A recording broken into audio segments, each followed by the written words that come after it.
In today's episode, I have a very interesting guest with me today. I'm with Lou Hodges, who is the CEO of Moving Minds. And Moving Minds is an award-winning global marketing technology agency offering growth as a managed service.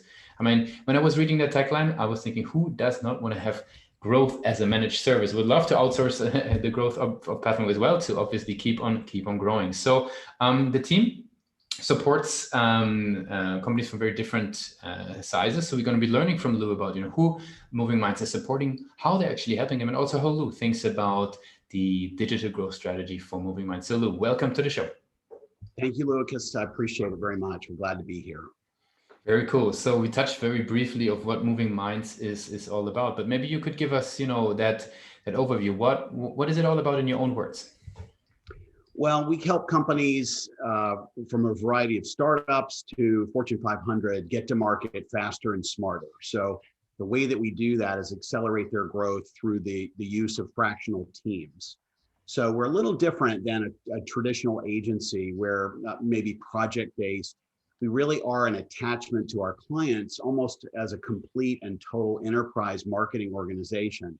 So as you know, marketing has become so much more complicated than it used to be, right? It was, 5 channels, and now we have the proliferation of so many different opportunities, whether it be TikTok or LinkedIn or whatever it may be. And for small to medium-sized companies, it's really hard from a financial perspective, but also just a talent perspective to find the specialized niche capabilities of certain experts. So we are simply assembling and orchestrating multi-channel teams of experts on behalf of our clients, really to accelerate their growth. And many of the clients that we work with have a very short time horizon, whether it may be 3 to 5 years, and they need to accelerate the growth of the company in order to hit their particular revenue targets and growth targets. So we help them do that. Very good. Maybe you could give us an idea what would be a typical client that Moving Minds would be working with if such typical actually exists? Well, it varies, right? So it varies from industry to industry. We happen to have a little bit more weighted towards healthcare and technology clients. We also work in financial services, and we've done consumer work. The interesting part about it is that the diversity, really. I mean, we love working with a variety of different clients in different areas that have different challenges. And some of our clients are brand new startups. We've launched companies literally from a PowerPoint presentation. We've sort of handed a vision from a private equity company or a VC, and we help stand that organization up. And I think one of the things that we do really well is we are vertical, but we're also horizontal. So we, having been a CMO on the client side, we're really building organizations to scale on the with regard to the startups that we might be working with, right? So we're not just doing branding or messaging, but we're really building the systems, the foundational components of an enterprise marketing organization, whether that be their CRM, their automation tools. And then we're running all of those things in a comprehensive, integrated fashion. But we work with startups that have, zero presence from a website, for whether it be SEO, zero. And we launch that, and we typically grow the companies over a period of 3 to 5 years.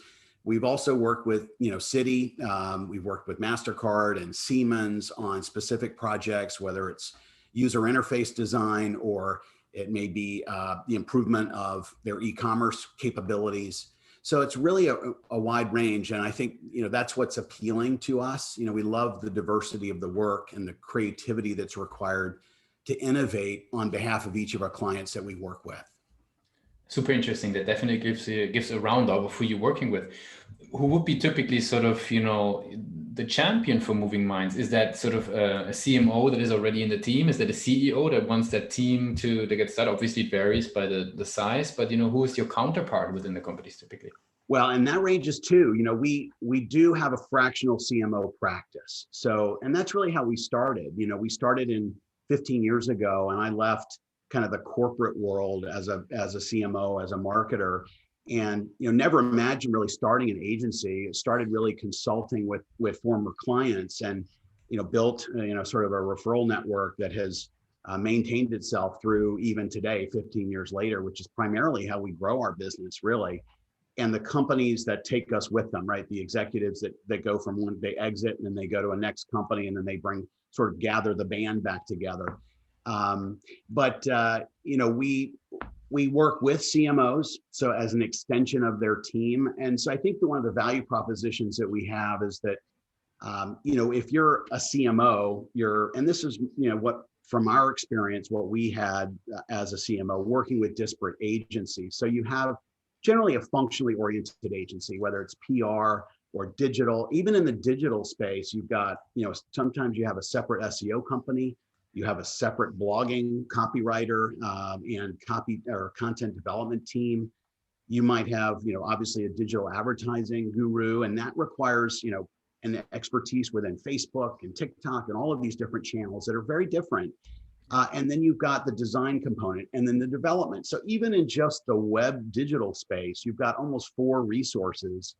And it's hard for, medium-sized companies to be able to assemble those. So as a CMO, if you think about it, you've got an internal team, and then you're managing a variety of different functionally oriented agencies. Sometimes the agencies don't agree on the solutions. And, they're all sort of fighting for budget sometimes. So I think our value proposition is consolidating all of that and helping the CMO have a singular neck to choke, which is the way we describe it.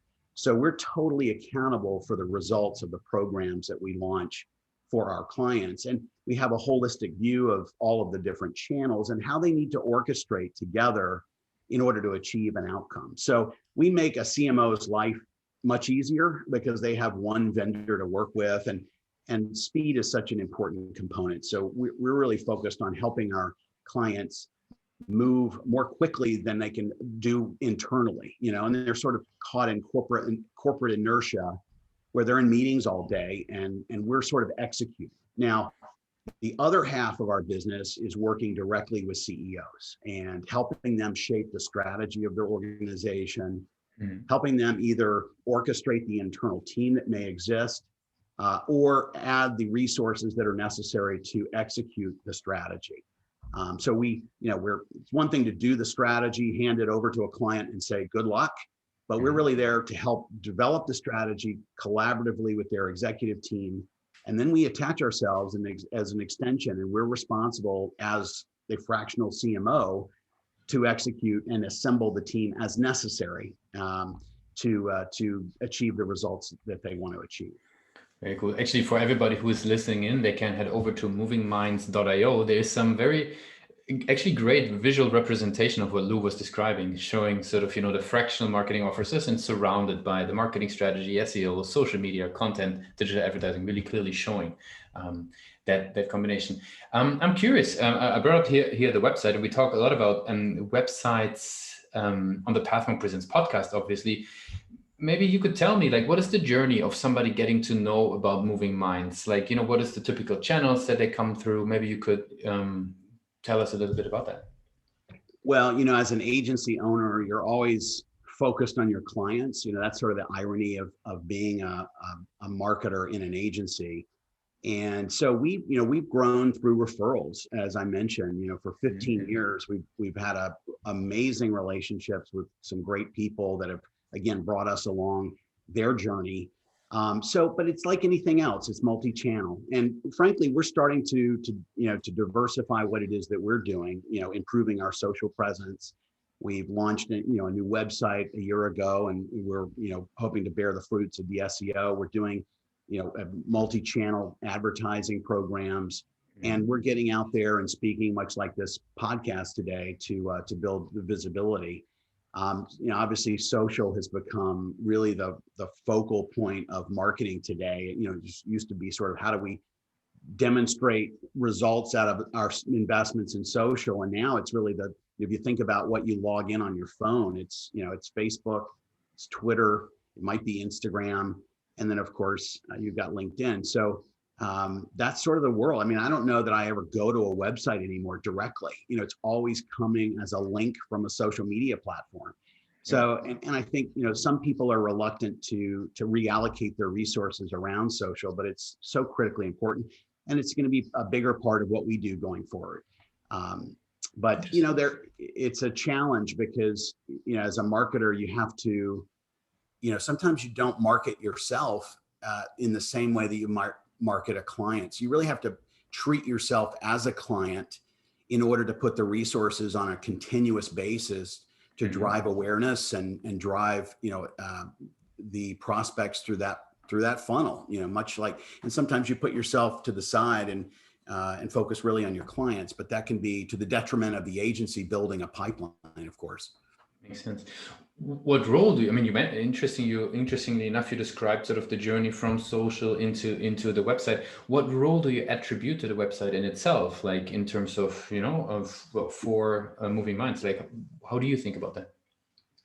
Well, we, for many years, we had a very small web presence, and we just launched, before the end of the year, a very, very large, undertaking with multiple pages, and we wanted to focus on SEO and building over time.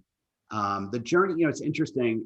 Ironically, over the last few weeks, we've had a number of sales opportunities that the clients have asked for print deliverables, in the form of a PDF, whether it be capabilities or case studies. And it's so interesting because we spent so much time and energy to build out the website to the extent that it is. And we're kind of going old school with clients in terms of what they're looking for. So we're sort of scrambling to put print oriented resources together. So it's so unique and different for each client and what it is that they need to validate. But, we think about, we develop, you think about the customer journey. It's, it's the same, right? So you have the awareness and the consideration and then the close. And we even think beyond that, right? So it's, our tagline used to be attract, retain, and deepen, because what I saw with clients is really a lack of focus on their existing customers. Their budgets used to be allocated on 90% focused on new acquisition and 10% focused on retaining customers. And, certainly the SaaS model has evolved, right? And it's become probably reallocated a little bit more 60-40 perhaps.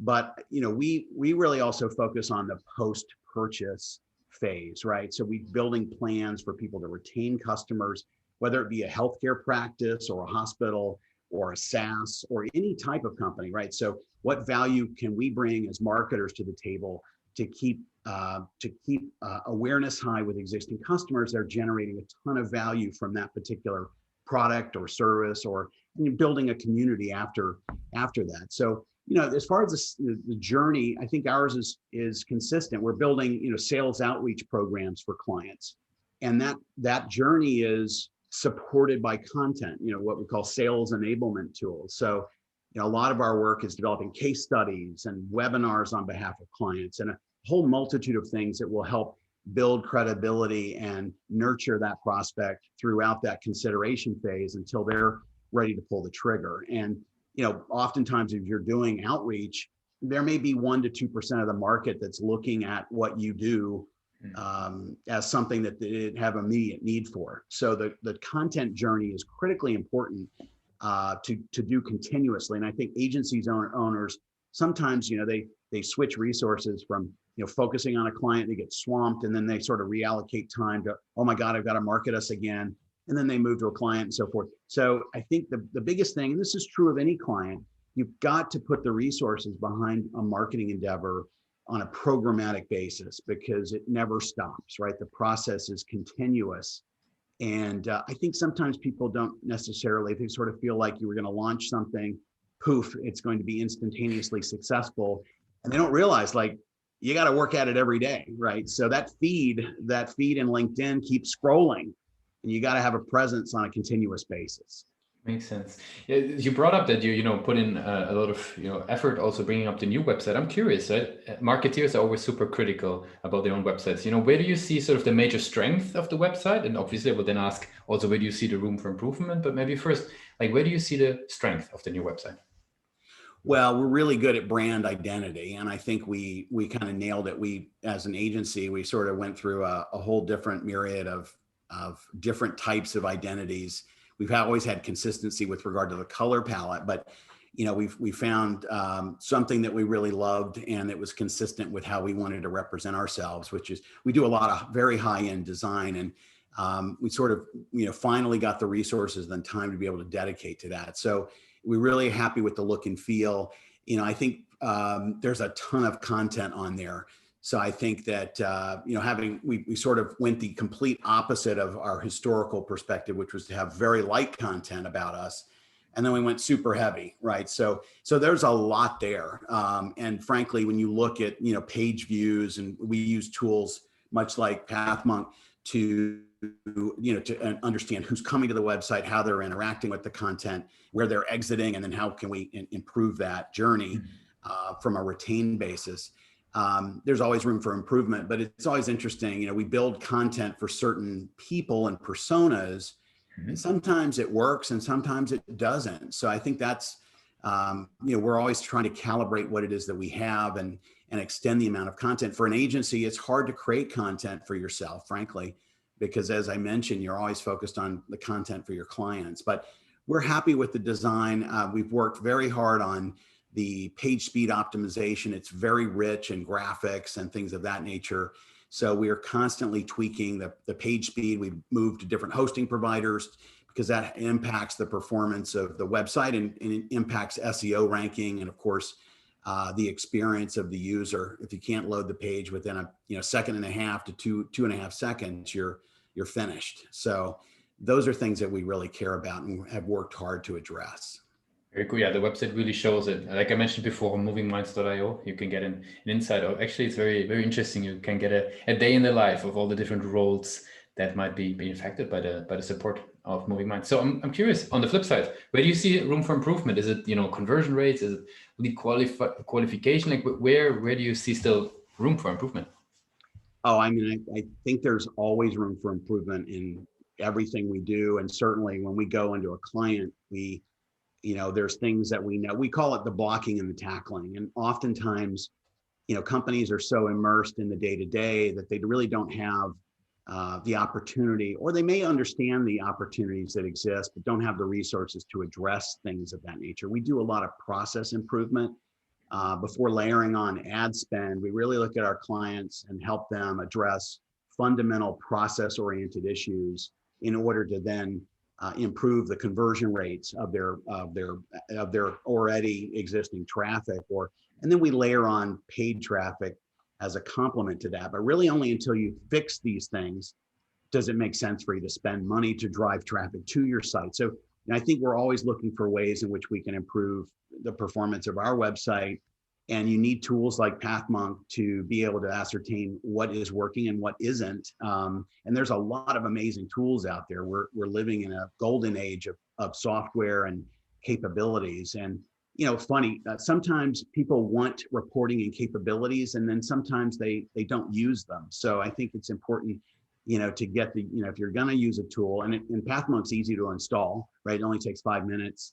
You just plop the tracking code and the GTM, and you're off to the races. And much like any other software platform, whether it be ActiveCampaign or Leadfeeder or whatever. But sometimes people are too busy to even look at the metrics, right? But whether it be a heat map or the exit page and all of the data that you need.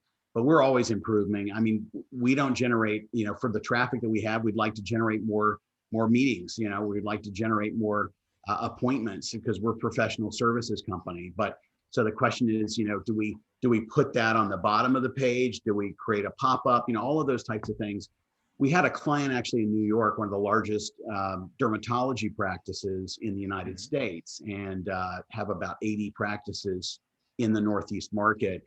And you look at their website, and they had the schedule an appointment form, which is kind of a mini form positioned underneath the fold, as we call it, and you couldn't see it. And so the idea of tinkering all the time and testing, and that's really what marketers do. We're always tweaking and discombobulating things and trying to make the thing work. And so we basically within WordPress. We took that form, we moved it up to the top of the page, which was obvious to us, wasn't obvious to the client, but we generated an increase of 550% in consults requested.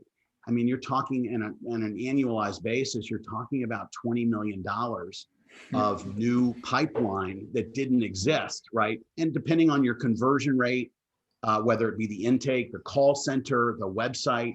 So we also implemented live chat for patients to be able to make their own appointment rather than calling into a call center, waiting on hold, getting a call back, all of that. So if we can remove the friction to the engagement, right, and to the confirmation of an appointment or any other type of consultation, those are the things that really drive business. And those are the things that we really love doing because it has such a dramatic impact and was really, frankly, just a very small thing. And those are the type of insights you're going to get some out of a tool like PathMonk, really. Very cool. Since we have been talking about sort of, websites quite a little bit, I would like to switch gears a little bit, and got your thinking about marketing just in general. Like, I'm curious, right? I have a couple of short and crisp marketing related questions for you. I'm curious how you think about them. So what would you say is the biggest challenge in marketing for you that comes to mind when I say the word innovation? Well, we live in a golden age. I mean, there are so many tools. And I think one of the things that we do really well is we bring an entire ecosystem of partners with us to every client engagement. And we'll take an assessment of what tools and solutions do they have? What does their MarTech stack look like? What is it made up of? Are we using Salesforce in the way that we need to be using it? Is it integrated with some of these other tools?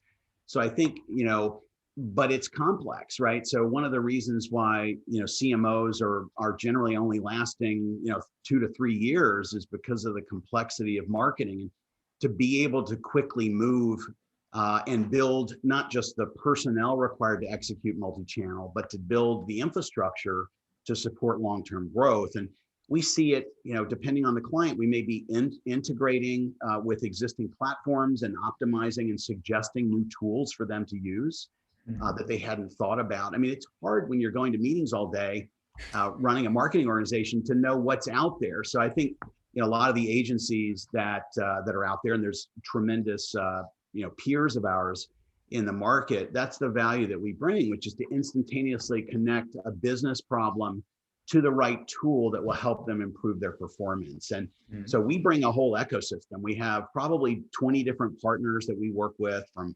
HubSpot or Pardot or Salesforce or ActiveCampaign or PathMonk or whatever it might be. And we'll know sort of what to implement. And that's the difference about us. We're not just doing project related work. We're really fundamentally building a system, an infrastructure. And then we're layering on top of that, data, which is, people don't manage the data properly. Generally, there's issues there. So we need to address all of those things and to run a comprehensive marketing organization, really. Mm-hmm. What would be your take, though, if I would ask you, where do you see the biggest challenge in terms of return on investment for marketing today? Boy, that's probably where the fulcrum exists, right? And the reason why there's such a disconnect. I think Harvard Business Review, one of the metrics that we just sourced actually for content that we're developing, the metric was 80% of CEOs are disappointed with the performance of their CMO or their marketing organization. And that's an extraordinary disconnect, right? So I think that the expectations are such that people don't realize the amount of work is involved to really build something that's scalable, the amount of tinkering that goes on, the mix of talent that's required to execute across channels. But I think managing, and educating, right? So the CMOs and CEOs, frankly, are, they're not keeping up with the latest in advancements, and they're not supposed to be, right? That's the CMO's responsibility. That's our job as an agency, is to bring that. But a lot of what we do is educating, really setting expectations, resetting expectations, whether it be a budget, which is not properly optimized or allocated, to the types of tools and even processes. And I think that's one of the values of bringing a third party into a relationship, is that it just gives you an outside perspective because you're so close to your business, and it really helps to have somebody come in and sort of assess it. And we do that ourselves, and we look at the messaging and positioning of our company. We try to validate with our, whether it be clients or whether it be prospective clients and peers of ours that either work as fractional sales executives or CFOs or whatever. We're trying to evaluate the resonance of our content to that particular persona that's going to hire an agency like ours. Super interesting insights. Maybe one last question on the marketing side of things until we slowly start to wrap up the interview. I'm actually curious. I want to make it a little bit harder for you. If you, as a particularly, for example, as a fractional CMO, would only be able to, improve or focus of one of the following items, like what would it be? Is it, to focus on the roadmap? Is it to bring in new growth initiatives? Is it tinkering with the marketing messaging? Is it deep diving into the reporting? Like, where do you find sort of the biggest value? Well, it's all of those things, right? And that's why marketing is fun, and it's also challenging and complex. I mean, that's what I think why all of us are in marketing, right? It's changed. Certainly, it's become more ROI driven, and the tools to be able to measure ROI are there. I had a call with a CEO the other day, and he said, to my earlier point, he said, how do I measure our return on social? And he said, we're only getting 2 or 3 clicks or likes or whatever it may be. And I said, you've got to be persistent. It's just like anything, you've got to be persistent. I think that's one area, right? So there's a thought, I think generally, like you run a Super Bowl commercial and poof, the business explodes. But again, it's a continuous focus. It's a process. So, building an audience or a community online through social is you've got to be dedicated and focused. And sometimes CEOs and others on the executive team don't understand that. It really requires patience in some regards. But there is, I think as a CMO, you have 2 trains running. You've got the instant gratification train, right? Where the expectations are you come in, you make a big splash, you need to fix things very quickly in order to build credibility within the organization. And then there's sort of the long-term roadmap. And you got to manage both of them. And that's the challenge to do that. So, but we believe marketing is so multi-layered that, all of the things you mentioned, whether it be reporting or process improvement, the brand identity. I mean, that's why CMOs don't last very long, because there's some lack of education and understanding. And then you've got so many things to do. If you think about it, I mean, you're coming in, it's not like when you're a CMO, you're coming into the Tampa Bay Buccaneers that just won the Super Bowl, right? I mean, they're 14-2 and they've got Tom Brady and all kinds of phenomenal talent. And generally as a CMO, you're either replacing someone who didn't perform properly, or they may not have had a CMO at all. And they've been very fortunate to grow up until that point, but need to elevate the capabilities of their marketing team. And so, if you think about that, it's pretty daunting. You're basically, evaluating the brand identity, you're evaluating the organization's messaging, you're building relationships with your partners, whether it be IT or whether that be your sales organization or even operational, depending on the type of business. You're building a team of people. You're developing new content. You're developing a web presence that's functioning and performing well. I mean, it's a very daunting thing. You're looking at what systems do we have in place to be able to measure performance. Sometimes they exist, sometimes they don't. And then sometimes your personnel is not equipped to take you to the next level, right? So that's where we sort of add value, which is building the fractional team within days and integrating that team rather than, so, if you think about the opportunity cost, you have a company that doesn't have a CMO, the search takes 6 months, anywhere from 3 to 6 months. That person comes in, they have a honeymoon period, right? Which is 3 days. In some cases, it's 6 to 8 weeks, right? So get their feet underneath them. And then you've got to build a team, and you're already almost 19 months into your, in your journey as a CMO. So again, that's why we add tremendous value, because we can plug and play an existing organization with existing team members who are experts in their fields. And then we bring the ecosystem of the partners that we have to to solve some of these problems. And but it's a very daunting, you've got to do that in such a fast period of time. I think that's why we see, that such a massive turnover in the CMO suite. And we've got to do a better job of educating CEOs. We've got to do a better job of providing realistic expectations. I mean, we had a client that we worked with that had a $62 million in revenue, and they wanted to spend $400,000 in marketing spend, but they also wanted to grow at 30% rate year over year. So you're sort of saying, and it's private equity owned, and you're sort of saying, guys, you're going to need a level of spend that's at least minimum of 5% to achieve 30% growth. So we try to educate CEOs before we get engaged to make sure that they have realistic expectations between the correlation of rate of growth and marketing spend. And it doesn't mean you're wildly spending money, but you need to spend it in a way that's performance-based, smart and intelligent allocations. But you need the resources to be able to hit, 30, 40% year over year growth, right? Very cool. Lou, I want to wrap it up with the last question for today's interview. I would be curious, right? If today actually would be the very first day that you would be starting on Moving Minds, so going the way back, what would be the one advice that you would give yourself? Well, you always learn new things, and you think you've learned everything 15 years into it, and you're constantly learning. There's never a situation that's ever the same because people are always different in certain circumstances.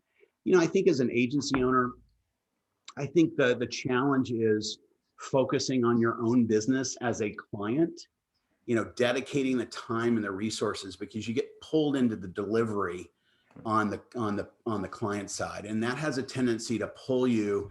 And so, the undulations that you have as a business owner are the challenge. But I think the first thing I would do is, two things. One is build a sales pipeline, build a sales organization, a business development organization, define the processes and the sequencing and how that sales process is optimized to drive revenue consistently. And then, the other part is creating more visibility for yourself, right? So, we spent a lot of time focused on our relationships, which was hugely important, building our network and extending our network, but really not building visibility like we would with a client, sort of self-focused in that respect. So I think, one of the things that we constantly have to do is prod ourselves to get out there in the marketplace and make ourselves more visible, much like we do for our clients. And sometimes you don't practice what you preach. So those are the two things I think, starting out an agency, that I think those are the pillars of success. No doubt about it. Very cool. Lou, I really appreciate that you took the time with us today and we're part of Pathmark Presents. I want to give you the very last word. If somebody, wants to learn more about Moving Minds, what's the next step that they could do? Well, they're welcome to call us. Certainly available anytime for a consult and sort of help guide people in the right direction, whether it be us or whether it be some other type of solution that they may need. But visit, movingminds.io. You can certainly call me or email me. My email is lou@movingminds.io, and I'd be happy to, whether you're an agency owner or a client or a solutions provider, I'd be happy to engage with all of you to help improve what it is that we're doing together as a collective marketing organization out there. Thanks for being part of Pathmark Presents with us today. Thank you, Lucas. Appreciate it.